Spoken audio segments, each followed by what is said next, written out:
Here on the Safe Haven podcast, any names mentioned should not be considered as suspects unless officially stated as such by law enforcement. Any opinions during interviews on this podcast are the opinions of the interviewee and don't reflect the opinions of the Safe Haven podcast or the AMU cold case team. Everyone is innocent until proven guilty in a court of law. On February 6, 2008, 48-year-old Judith Petty left her grandmother's house to walk to a library 3 blocks away to return some books. After that, we don't know what happened. The family searched for her throughout the night into the following morning. The next day, her father drove 13 miles to their family farm to find the entire property engulfed in flames. When the fire was out, that's when they found Judith's remains in the cellar. The medical examiner said she was dead before the fire started. The local sheriff at the time said he knew it was a homicide and investigated it as such. Now, 14 years later, law enforcement says that Judith must have taken her own life or died of natural causes, and there's nothing to investigate.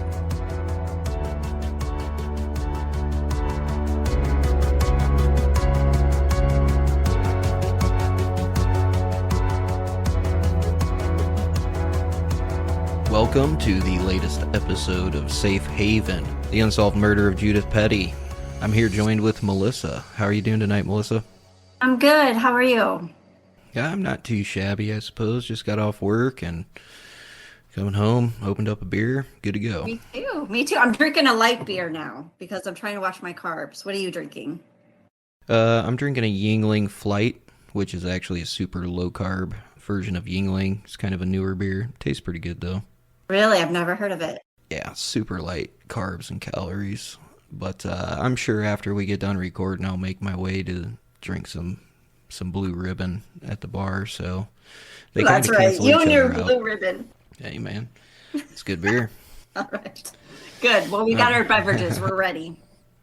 Yes, and this Q&A was actually my idea because I keep seeing a lot of questions and a lot of questions that have been answered and repeated over the course of time, over the course of the last month and everything like that. So I wanted to throw together like a Q&A episode where we can address a lot of your guys' questions and we can actually get you up to date because some of the information that we have put out beforehand has been updated with different knowledge and stuff like that. So we're putting out this episode so that everybody is on the same page, and we're going to address those questions and we're going to add information as we go.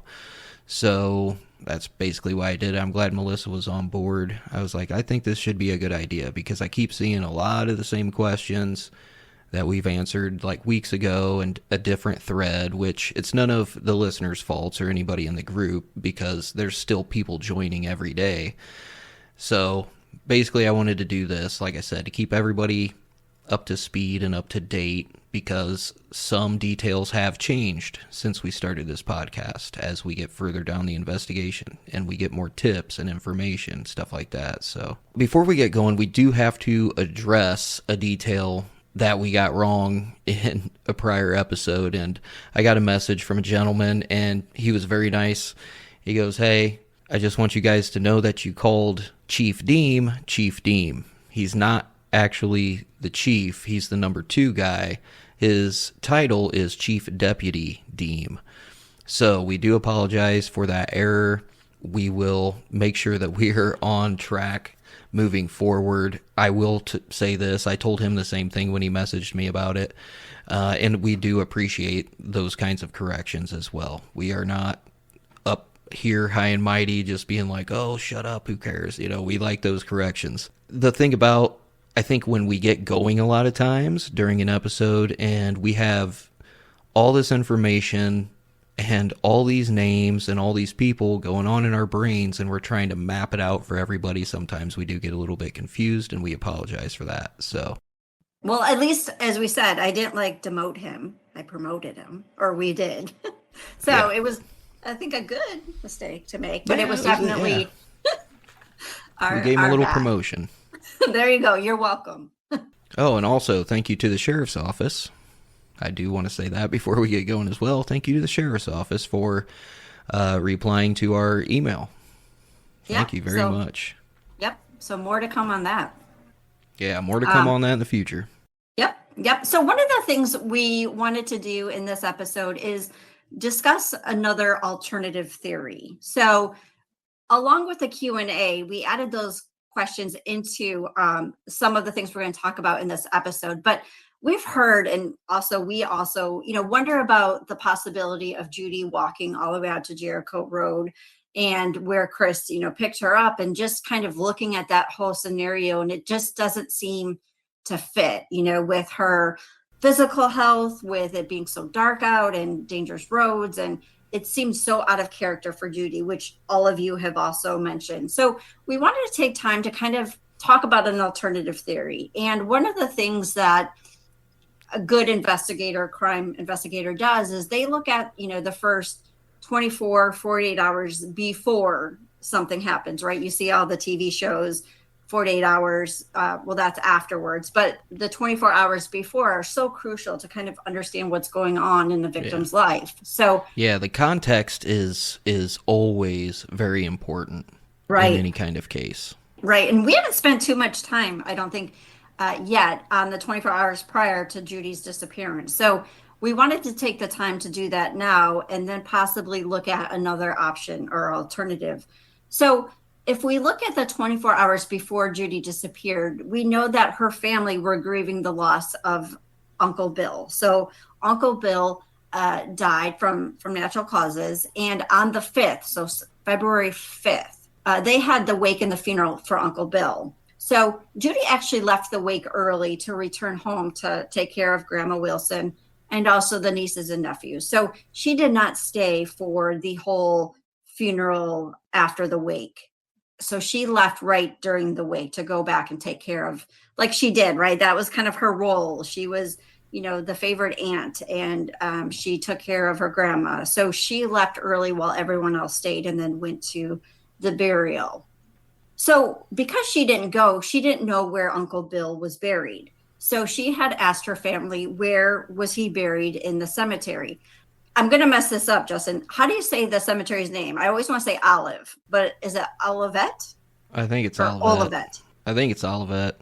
Okay. Judy did not know where he was buried. So she asked, her family, where was Uncle Bill buried at Olivet Cemetery, which is actually on 23rd Street. So it's not too far from where she was going that night. So one of the things we wonder is it possible that on the 6th, that Judy left Grandma's house, she went to the library, and then from the library, she walked to the cemetery? This would have been maybe a 25-minute walk. Yeah. So what do you think about that first before I keep going, Justin? It's extremely plausible. I don't see how we could just willingly write that off out the gate. It's very possible, because she didn't get to, say her goodbyes, I think, all of her goodbyes before. I mean, it was literally the day before.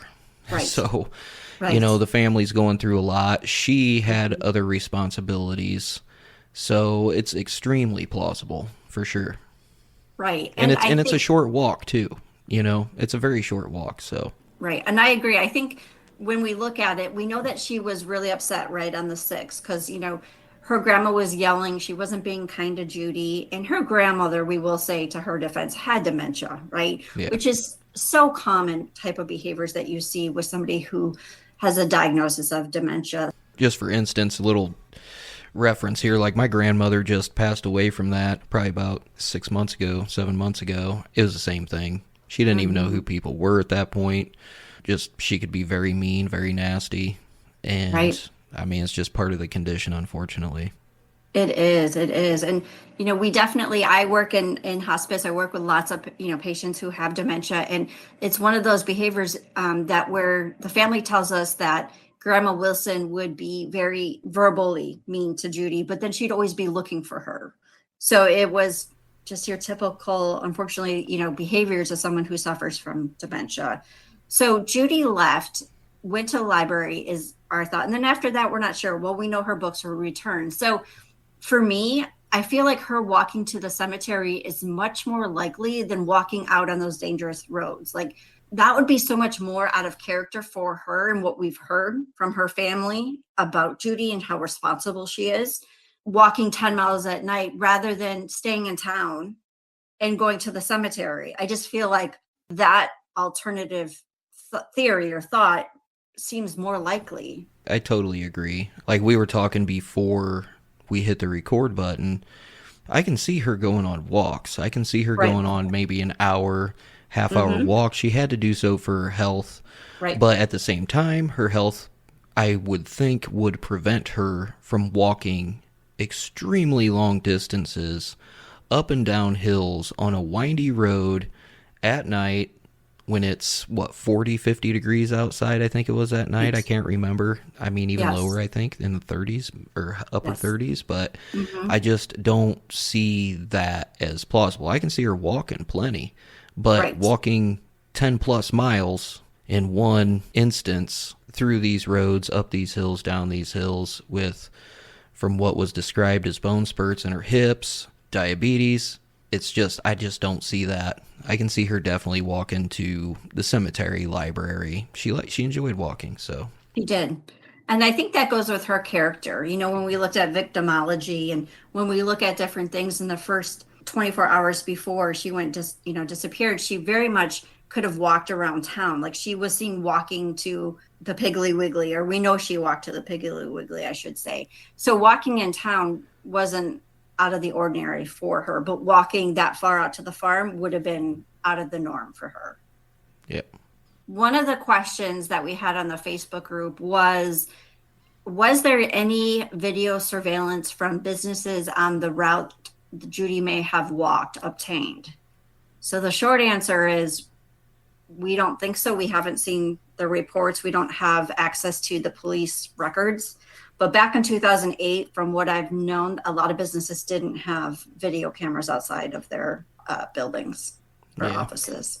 A lot of times they'd probably be at a front door behind a counter at a gas station or something of that sort, but it wasn't very common to have things outside on the perimeter. Right.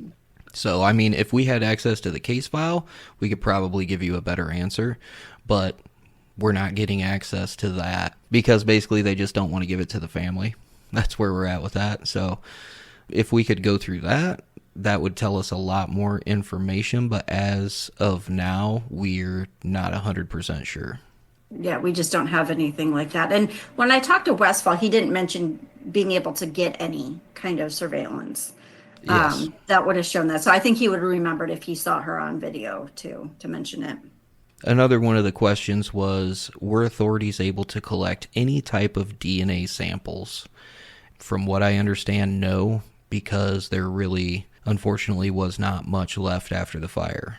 And we don't know if they obtained any samples from Chris or anybody related to the case that we know of at this point. Yeah, that would be in the case file. And like I said, we do not have access to that, nor does the family at this point in time. So, well, moving forward, let's talk a little bit about Tom Sams.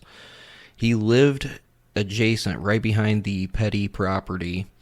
Tom reports that he was sleeping upstairs and didn't hear Chris come home. Tom's daughter confirmed with us that she was in fact sleeping on the couch downstairs. She said she would go to bed around 10 p.m., and if Chris came home shortly after 10 p.m., she would have woken up because they had two large dogs that would have started barking. So, what do you think about that, Melissa? Well, I know last episode we mentioned it, but I did confirm with the daughter again, just to make sure that she for sure was sleeping on the couch. It wasn't, maybe she was upstairs or at a different part of the house, but she 100% remembers sleeping on the couch. She also said that the two large dogs, which I didn't know prior, would have barked if he came home shortly after 10. She would have heard them. He would have had to walk past her. So at this point, Tom and the daughter never saw Chris come home. Yes. Both Tom and his daughter confirmed that Chris drank a lot back in 2008, in which Chris told us multiple times that he did not drink. And Right. we were just talking about that before recording as well. Yeah. So Chris has told me multiple times that he did not drink in 2008, nor does he drink now. He's not a drinker. We have confirmed that that is just not true. Yeah. So, We've physically seen that it's not true. yeah, we have seen photos. People are snapping photos and sending it to us showing Chris actually drinking now. But I did speak to a couple sources from, who knew Chris back in 2008, and they all said he drank a ton. He was a drinker. That's a flat out lie. And so, I find it interesting that that's something he chooses to lie about. I don't know why you would lie about that. I don't know. If it could implicate him in anything, I suppose he would lie about it, but, that's neither here nor there at this point. So Right, we'll right. just leave that. We'll just leave that there for now. Yeah, it's just such an odd thing. Like you and I are both drinking right now. Yeah, I'm And literally if someone's drinking a like, tall "Oh, boy. did you drink in 2008?" I'll be like, "Yeah." Do you Yeah. drink now? Yeah. Yep. I mean, he was at it like he did not drink, and it's just an odd thing to not be truthful about. Yeah. And last episode we mentioned, over the course of time, yeah, I could see little details not being remembered or skewed, but that's not one of those little details. That's a blatant lie. Right. And even drinking now, he's like, "I don't drink now." And here we have photos of him sitting there with the beer. All right, so Tom Sams did mention he kicked Cutright out for stealing his pills and not cleaning the shower the first time that Melissa had spoken to him. And the shower is an interesting reason to kick out another guy, but depending on the guy, you know what? I don't know, man. I thought of you, Justin. I thought of you because You never know. I thought of you because I remember when we were checking out of the hotel, you're like, "Oh, I check everything, I do everything." You seem a very cleanliness person, I would think. Like you have candles and like, I don't know. I thought of you. I'm a freak about candles. My place smells really good, but here's the deal. I've been a bachelor for 5 years. So, I'll just say that I'm still a guy, and I have Right. 2 sons who do not help the situation at all. They're like teenager. One's a teen and one's a preteen here. And yeah, we're boys, Yeah. but it's It was not just like, interesting. yeah, it's not grotesque, you know what I'm saying? But you know what? Maybe that's the truth, maybe it's not. In all honesty, Tom has been pretty open with us. So I will say that. He's been nice. I've talked to him a few times. It was just, I laughed, I chuckled, and I was like, "Do guys really kick guys out because they don't clean the shower?" It Like, honestly depends on the guy, man. I'll say that. I don't know. It's not here or there. I just found it interesting Yeah. because he actually kicked him out, or Chris said that he left. So Chris says he left. Tom says he asked him to leave over the shower. And Chris, said, "Oh, I left because Tom was doing some things." And it's just interesting that the shower came into play for some reason. But Well, and here's the deal. Like, of all the things you could make up for a reason to kick somebody out, right. that's kind of why I think it's the truth. Maybe because there's 10 million other things that you could make up Yeah. as That wouldn't as an sound so excuse. crazy. That wouldn't right? sound so ridiculous. So Tom Sams also clarified that he got a lawyer shortly after, but not because he was worried about Judy's case. It was because he did not want to talk to police because he was thinking they would try to get him for something else. And then he goes on to say the next day he drove his daughter to the bus stop and didn't notice anything out of the ordinary. And I know in the beginning we heard a lot about Sam's lawyering up. I talked to quite a few people who were concerned that he got a lawyer very shortly after this happened. And he was very upfront and honest. He said, "Listen, they wanted me to come in. I talked to a lawyer, which is his right. It was a good thing to do." And he said, "The reason I didn't go in was because I didn't, I was hiding anything or knew anything. It was because I was afraid that they would try to get me for something else, or they would try to, ask me questions about something unrelated to Judy, and I would get myself in trouble." And, we've heard from a lot of people when we are in town that they don't trust the police department. So I can kind of see his point of, unless, I just wasn't trusting of going in, to talk to them. I can So agree I with think that. it's fair. Yeah, definitely. So when we talk about Chris, there was a lot of questions in our Facebook group about Chris, rightly so, right? There's a lot of things that everyone's kind of wondering that sounds off. So in the last episode, I mentioned that Westfall knew about one polygraph, but Chris himself, I went back and looked at my notes. He actually said he took two tests. So he must have taken one after his first one, and Westfall again said, if they did, I didn't know about it, which seems to be the case. And one of the questions that he said that was inconclusive on the second polygraph, Chris himself said it had to do with regarding if he knew who did it, meaning who killed Judy. So he said that that question was inconclusive, but he said that the reason he thinks that was inclusive was because he thought it was Billy that everybody has mentioned before. So he thinks that's why that was inconclusive. That's fair. So we have confirmed, I know one of the questions in the Facebook group was, did anyone check him for scratches? And have they questioned his wives or girlfriends to see if he had a violent past? So I've spoken to a few of Chris's exes, wives, girlfriends, and they have confirmed that Chris has been physically, emotionally abusive with them. So I can't answer if they checked him for scratches at that time. That would have been in the police report. But in regards to his past relationships, there has been physical and emotional abuse that he has unfortunately abused his significant partners or wives. We heard that from freaking day one. We did.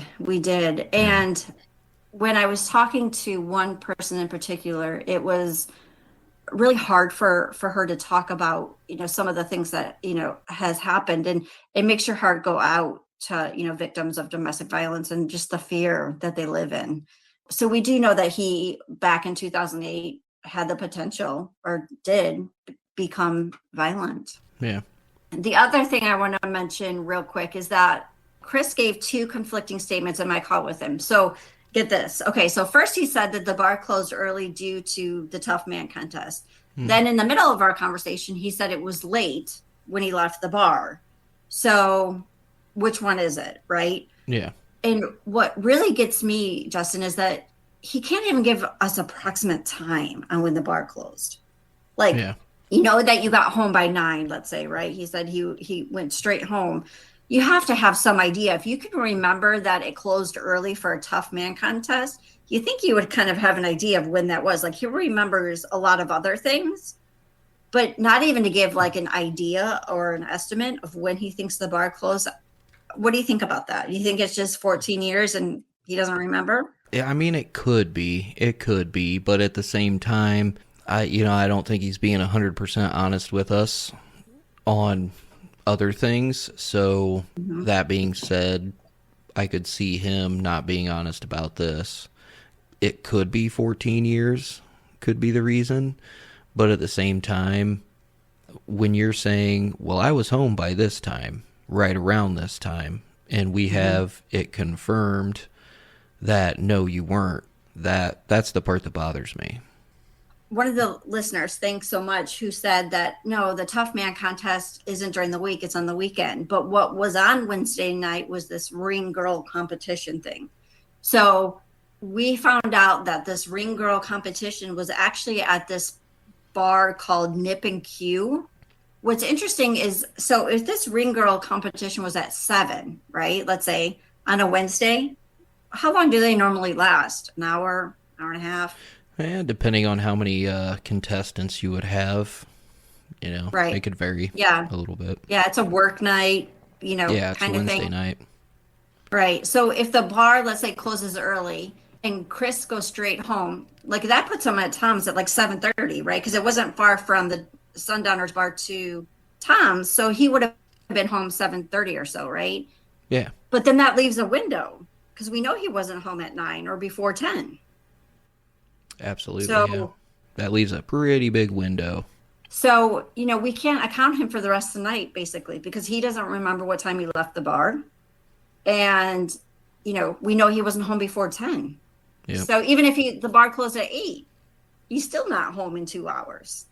No, I agree. And I would think with the confirmation we got from Tom's daughter that even if he shows up at midnight, if you got two big ass dogs barking, you know, you're gonna wake up. So I'm just kind of curious of that window, I guess, because it leaves a lot to be questioned, I suppose. Right. Because I was even thinking, I don't think that the competition would have started at like a 9 on a Wednesday. Probably not, Um, to be honest with you. I yeah, highly doubt that because like middle of the week, you know, they're probably gonna right, do something like that around 6 or 7 o'clock at night, maybe. right. I did reach out to the organization trying to get an idea of A, was it, being held, but also what time. Unfortunately, they didn't have any records back from 2008. But I am going to, you know, I want to put a call out to all the listeners here. If anyone attended the Ring Girl competition in 2008 at the Nip and Q, please let us know if you were there or if you know who the winner was. Let us know because the organization doesn't have any records of that. But I'm also going to reach out to the newspaper. Maybe they ran an ad That's true. with some That's a kind good of point. time. Yeah, So it's pretty weird though that Chris remembers the Tough Man contest closing early, but can't remember what time or even give a range of a time of when he got home, when he left, but he mhm. remembers like really insignificant things. Like he remembers supposedly where he picked her up, or I mean, he didn't recall anything of what they said in the truck, or he tells her, "Okay, you got to get out if I'm going this way." You remember that, but you can't say, "Well, the bar closed at about this time so that James could get there at this time." I Yeah, mean, and I mean, I would forget if I was drunk as hell. I'll tell you right, that. and that's a very good point. Yeah. Yep. When we go back to the beginning of kind of looking at this alternative theory, is maybe Judy was never out walking. We can't confirm that that is even true, that people saw her out there or that she was out on Jericho Road. So if we look at it as maybe she was at the library, went to the cemetery, if we go back and we follow that kind of mindset, I looked at two different routes. And let's say Chris went with James Bonnet, the bartender, to this Ring Girl event, right? Hmm. They would have had to pass the cemetery at least on both routes. So, for example, for all you people in Parkersburg, you'll know what I'm saying here. So, when we mapped it, if they took the bar and they went Old St. Mary's Pike Road, right? Because a lot of people said that they took back roads. If they've been drinking or doing other things, they would take the back roads, which would be Old St. Mary's Pike. They would have driven past Judy's grandma's house to get to Nip and Q, which is on 19th Street. It's not there anymore, but that's where it was. So if they wanted to stay off the main road of 50, they would have taken those back roads and they would have had to pass Judy's grandma's house. What do you think of that, Justin? That is very interesting because when it is mapped out, there is more than one instance of where they could have crossed Judy's path. Mm-hmm. And given the fact that we know Judy did enjoy to walk, but I think we all can agree that that long distance she's not going to walk. I think that's what makes it very interesting, I guess you could say. Yeah. And if they took Route 50, which is like, more of a direct route, they would still, again, pass the cemetery. So, as you said, Justin, there's basically two different routes. If Chris and James went together, that they would have come across Judy. I Yes. find that very significant. Oh, it definitely is. I think that's more plausible, I think, is what you said, than her out on Jericho Road, Yeah, right? definitely. Yeah. I don't know too many people be out walking on Jericho Road, let alone Judy. Right. It's so out of character for her. And she was so responsible and she loved her family and like I can see her going to the cemetery because she didn't get to go. And if she's upset with her grandma and just needed time, what a better place to be than at the cemetery with your uncle, right? That you loved and have a time to yourself. Yes. One of the questions for sure, as everyone's been mentioning on the group, is, we can't confirm anybody saw her out walking. That's why, we're kind of looking at this alternate theory today. We both agree that it's just not her. It doesn't seem likely. Yeah. So, Yeah, and um, that was the thing I saw. I've seen that question pop up so many times and like me, we all can agree. Everybody finds it just hard to believe that, first of all, she would willingly do that, or that somebody, would make her walk that far. But, we've been over that a few times already in this episode here, particularly, and even ones in the past. It's just, Right. I just don't see it as plausible. I try to go by percentages and with plausibility, and that's just super low percentage. Right. I agree. And I think it makes more sense with everything we know if, she walked in town and walked out to the cemetery. So I guess the question is, how did she end up at the farm? So And if that's she never was headed out there, yeah, right? and that's that one question we've been trying to answer, and if it wasn't her willingly going, then it was somebody who knew where the farm was. Another thing we have to question, those two other sightings, maybe that was somebody else, maybe they thought they saw somebody, maybe those two sightings are not even confirmed. Maybe they were just calls that came in because the community was looking for her and the family was looking for her, and they're like, oh yeah, I saw somebody walking down this road, and then automatically everybody might assume it's Judy because that is one of the roads to the farm. I agree. And Chris drove a Toyota truck back in 2008. Yes. And I'm just kind of, one of the other questions we had was, did the police ever request Chris's clothing from that night or his shoes? Again, it goes back to, we just don't have that information right now. Chris didn't say they did. So at this point, I can't say yes or no until we are able to access more information. Yeah, absolutely. That case file is, I think there's a really good reason that they haven't let the family have that, whether it be just the lack of investigation or the lack of information in that case file. I think that's part of it. That's just an assumption on my behalf, though. That is purely speculation. But to keep a case file for this long and claim you're doing it for other reasons, something's going on there. And I think one of the biggest takeaways we took a break last week, but when one of our listeners reached out and had, said, listen, this, ring girl competition was at this place called Nip and Q. And it was like an eye opener, because once you look at it on a map with the cemetery, things kind of fall into place that seem more likely. Absolutely. Yeah. But at the same point, it's like Judy didn't know Chris. Chris didn't know Judy. Why would Chris put himself with her? You know what I mean? Like, I'm still wondering how he comes into play with all of this. I think Cutright came into play because of Chris Newell. And correct. And I believe there was a witness who said they saw Cutright's truck around the driveway, and somebody called it in and somebody said something. According to Chris Newell, he says, well, I was sitting at a bar with Cutright, and Judy's, case came on the TV, and Cutright says, well, I picked her up and gave her a ride home. So that makes him the last person to see her alive. And Newell asks him, hey, do you care if I tell the family that? Cutright's like, yeah, whatever. And then all of a sudden Cutright gets brought in for questioning, and he's mad at Chris Newell because he told him, and Newell was like, when we talked to him, we showed up at this guy's house unannounced. We went and knocked on his door, and he sat out on his porch and talked to us for quite a while. And he was very open, looked us all directly in the eye, and he actually gave us quite a few names.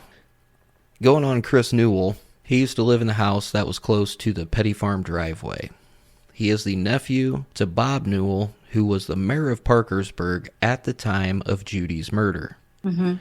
Newell was interested in becoming a firefighter and would volunteer at the fire department.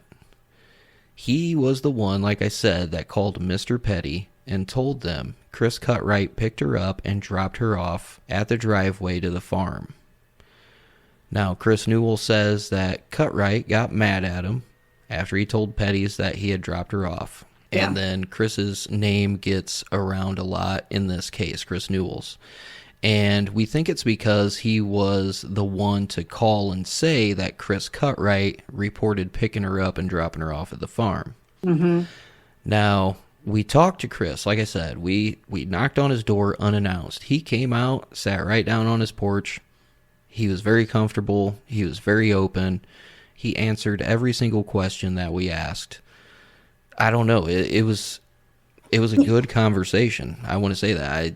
Yeah. Body language wise, either he's a complete sociopath or psychopath, or he's being honest with us. And Right. I didn't really, even with Jen, being trained in this kind of stuff with her background and what she knows and her educational wise, like she's been through this several times. And Right. she said the same thing when we all sat down in the car to leave. Mm-hmm. I was blown away. I was like, I don't think that guy's lying to us. Right. He's extremely open, and like I said, he dropped a few other names. And Melissa, you have wondered why he hasn't joined the Facebook group, and you I want to talk about why? Yeah, I mean, we gave him the card to join the Facebook group and, help us in trying to, figure out what happened to Judy. But when I look at it, I just think he's kind of done. I kind of get that. I think he just doesn't want to be his name associated with this anymore because it hasn't been in a good way, right? Because people have thought that he had something to do with it or that he's involved. And I can see him saying, I'll talk to whoever. He was very open with us. But I also think, he's kind of said, I don't want to anymore, with my Yeah. name associated with this case. And I get that. I think that by, every case, there's people's names who are brought in who have nothing to do with it. And it kind of ruins their life in a little way, too. Not to say that obviously Judy's life, isn't ruined in her family's, but Chris was really, I think, trying to do the right thing. Hmm. But because he did that, his name automatically gets tossed in. I do agree with that. And he even said that he's like, I don't even go to bars anymore. I just stays at home or whatever. And like I said, it was very interesting. I don't want to say interesting. It was a very informative interview when we sat down and talked to him. Right. And I mean, I can understand that though. Like, he just doesn't want anything to do with it because his name has been dragged around for so long. And part of that, I'm not going to lie though, part of that is because of the whole fire department thing. Right. And don't get me wrong, there's always going to be coincidences in cases. That's a hard thing to say. It's a hard pill to swallow sometimes. But when it comes down to that fact that there are some coincidences, but once you start getting to 3, 4, and 5 coincidences, that's when you need to start looking a little bit deeper. Right. I'm not saying he was involved. I'm not saying he was not involved. I'm not saying he was.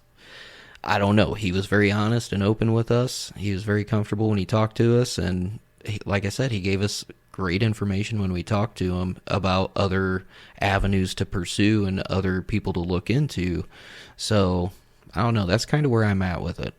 Yeah, I think for me, he's moved down the list. If we look at key people, right, that we're interested in, who know Chris Newell, after we met with him, I've kind of moved him out of the circle for me, right? Like, I don't think he's within the circle of people that I'm more interested in, right? Of looking at who's responsible for this. The other thing I want to mention is, remember how we keep asking for people who was at the bar the night that Judy was there, trying to confirm, did she go in the bar or didn't she go in the bar? Yeah. One thing I found out this week was that this bar was very small and it wasn't popular. So I had someone tell me that maybe there was like 3 people there on a Wednesday, including the bartender.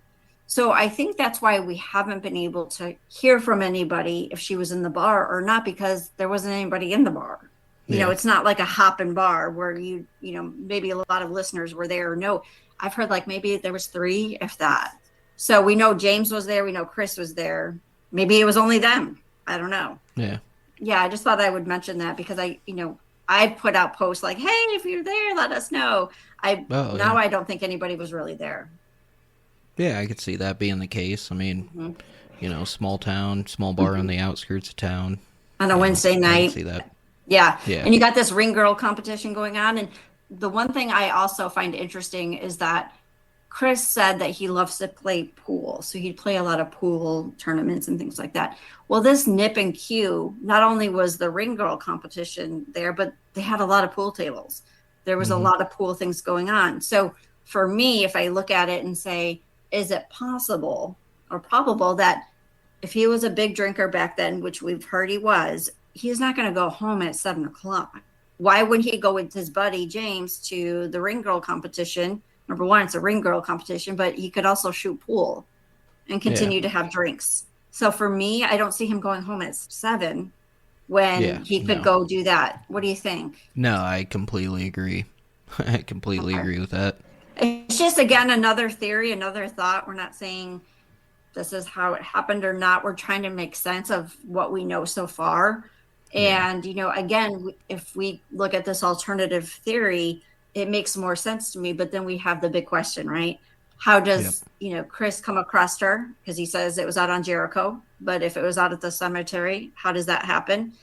And then how do they know where she lives? Or how does he know, right? Was there more than one person involved? I personally believe there is more than one person involved, but that's just speculation on my behalf. Yeah, I think there would have to be. And, you know, if Judy was never out there walking, I think that goes to what you and I were talking about last week. Like, a female getting in a truck with a male you don't know at night when you're almost to the farm, you wouldn't do that. It doesn't make sense. No way. And she was such a shy person and reasonable. I don't think that she would say, okay, please. I mean, so again, I don't think that we can say that that actually happened at this point. And I hope a lot of this is, you know, clears up a lot of stuff for the listeners in the group. And I'm sure there'll be more questions, and that's completely fine. Like, we collect these questions and we try to address them with every episode.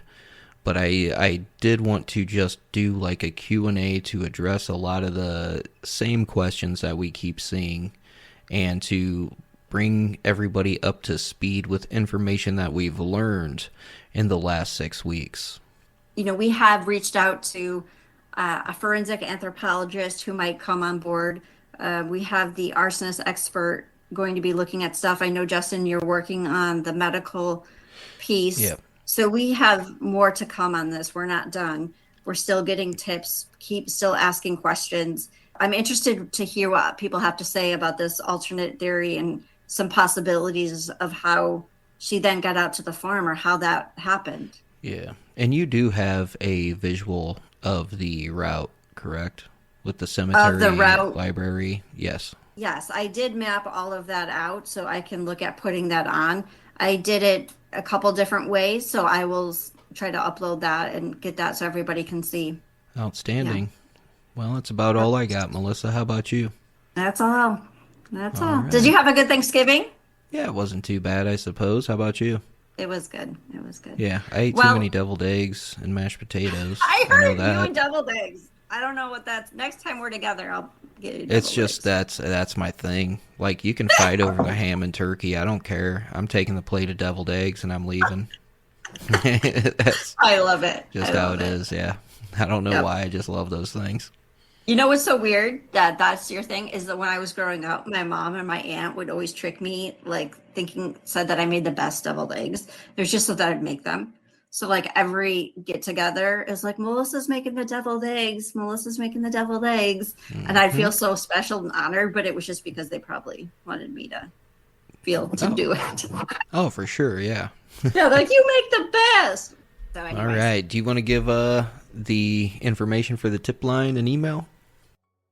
Okay. So again, you can send any information confidential to the tip line, which is 224-225-5208, or you can email us at tips@justice4Judy.com. So you can also private message us on Facebook. I know a lot of you have been talking through Facebook.